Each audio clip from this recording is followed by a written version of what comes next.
My name is Jerry Flakus, and I'm the chairman of a grassroots group in the Delafield area, which is organizing a local Step It Up 2007 rally.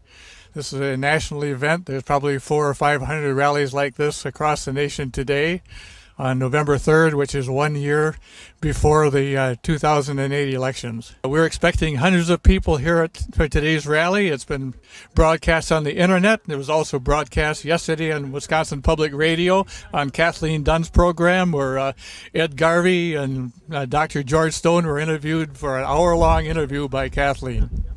Global warming is a reality. It's getting worse. It's already impacting everything. We can't stop it for a considerable while, but what we have to do is prevent catastrophic change in the future. What we've got to do is reduce our own individual footprints and be politically active. It's crucial to be politically active. Transition away from fossil fuels back to the sun today, not the sun from 100 million years ago. We've got to stop doing time travel with carbon and energy and altering the nature of our planet. Global warming is real. It's a major threat. It's impacting everything on Earth already. It threatens to do it much, much more so. We've got to get greenhouse gas emissions under control. Now, Dr. James Hansen, one of the world's most distinguished climate scientists, with NASA's Goddard Institute for Space Studies at Columbia University in New York, he has warned us repeatedly that we have now less than a decade to make significant change before the climate kind of gets out of control. We have to act before the system shifts so that our future influence can't have any effect. They call it tipping points. You know how a light switch, an old-fashioned light switch, you put a little more pressure on it and a little more pressure and suddenly it flips. You don't know exactly how much pressure. That's the way it is with the world's climate system now. We are in grave, we have a serious, serious problem. We've got to act now. I look at where we are today, and it seems to me that all of us have an obligation to do everything that Bill McKibben has asked us to do. And that is to form a movement that's as powerful as the civil rights movement, as powerful as the women's movement, as powerful as anything we've seen before. And frankly, I'm kind of sick and tired of saying, let's just call our legislators or send them a letter or an email. I think we've got to get thousands of people from around this state to go sit in the Capitol until this legislature and this governor take on this issue and say, we are going to take the lead.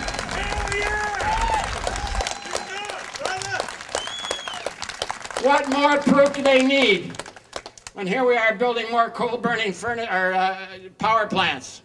When we have to say to pregnant women and young children, don't eat the fish from the streams and the lakes that are caught here in the state of Wisconsin. There's something wrong, and I'm sick and tired of it. I think we ought to ask the DNR to do something to stop it, and I think the DNR is going to have to do it because the people of this state aren't going to tolerate this nonsense forever.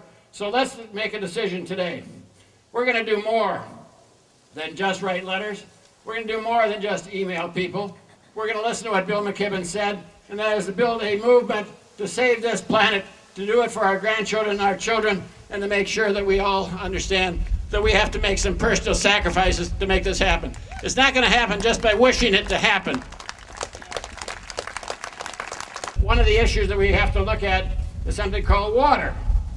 Now, if you think that if Atlanta loses all of its tap water in the next 4 months as projected, they're going to look at the Great Lakes and say, isn't it nice that all those people up north have the Great Lakes to rely on?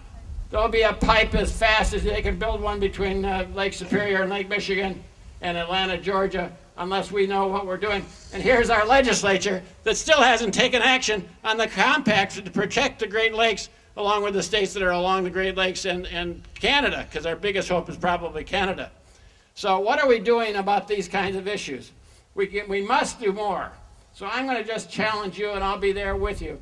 If we can call on people all over the state of Wisconsin, start this movement, march to Madison, tell people we want to change. We want Herb Kohl, we want Russ Feingold, we want Jamie Sensenbrenner, we want Jim Doyle, we want to have Barbara Lawton, we want to have all of those public officials who ran for office saying they were running because of you. Well, let them prove it to us now when we need some leadership. When I hear people saying, contact our leaders, I would do it, but I don't know who they are. So as I look out here, I see the leaders. I see the leaders holding up signs about how many million green jobs? 5 million green jobs, cutting our gas emissions, doing all kinds of other things that we have to do. And so if you're going to be there, I'll be there with you.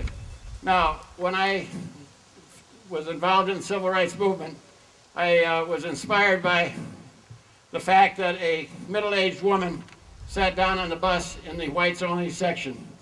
And when Rosa Parks was told she had to move by the bus driver, she said, "No, I'm tired."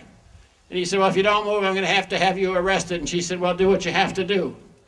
And so he stopped the bus, and he went over and called the cops, and they arrested Rosa Parks. And they began a bus boycott that went on for weeks after week after week as people walked to work and walked home and avoided the buses.